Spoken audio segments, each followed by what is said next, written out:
A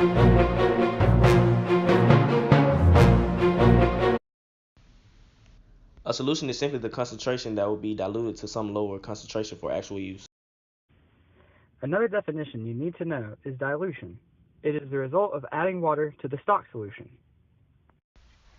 The meniscus is the curve seen at the top of a liquid in response to its container.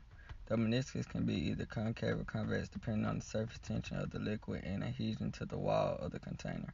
In our experiment, we are dealing with the concave meniscus that reads around 25 milliliters based on the photo I provided from our experiment. To provide a clear example, look towards the right at an example of another meniscus from another experiment. The meniscus in this example reads around 20 milliliters instead of 22 milliliters.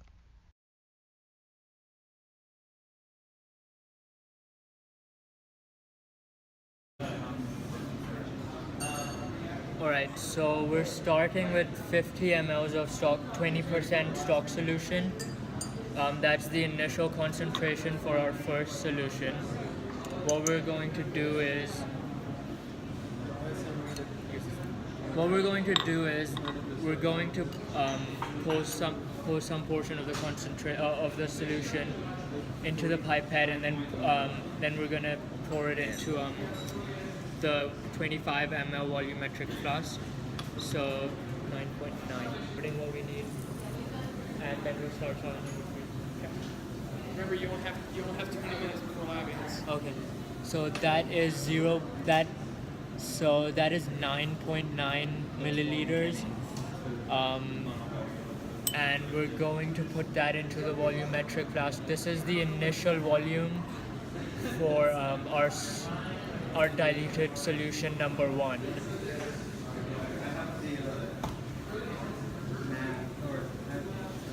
Then we're going to use another pipette to pour water up to the mark here.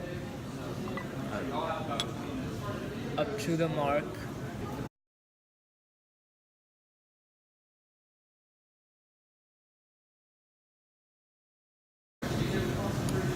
Right. As you can see, the bottom of the meniscus is touching the mark, which is 25 ml. That's our final volume for our first diluted solution. To calculate the final concentration, what we're going to do is the first concentration is 20%. Our initial volume was 9 ml. Our final volume was 25 ml. So what we did was we used the formula initial concentration times initial volume is equal to final concentration times final volume. So our initial concentration was 20% times 9.9, which was our initial volume, is equal to 25, which is our final volume times our final concentration, which we don't know. So 20% times 9.9 was 1.98, divided by 25 times 100 is equals to the final concentration, which is 7.92 for our first diluted solution. That is also the initial concentration for our second solution, and we repeated the same steps. The initial volume, the final volume for solution number 2. This was the initial concentration, which was the same as the final concentration. We diluted the solution from the same flask for our first diluted solution, and our final concentration was 1.97, and we repeated that for diluted solution number 3. We also calculated the mass of the flask without the solution, which is 19.338 grams, and for each of our 3 diluted solutions we calculated the masses of the solution with the flask, and we subtracted that from our initial mass that we had without the solution in the flask, and we got the masses for each. We calculated the density.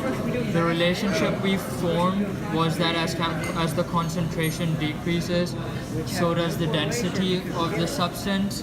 However, we have one outlier, which is our final solution.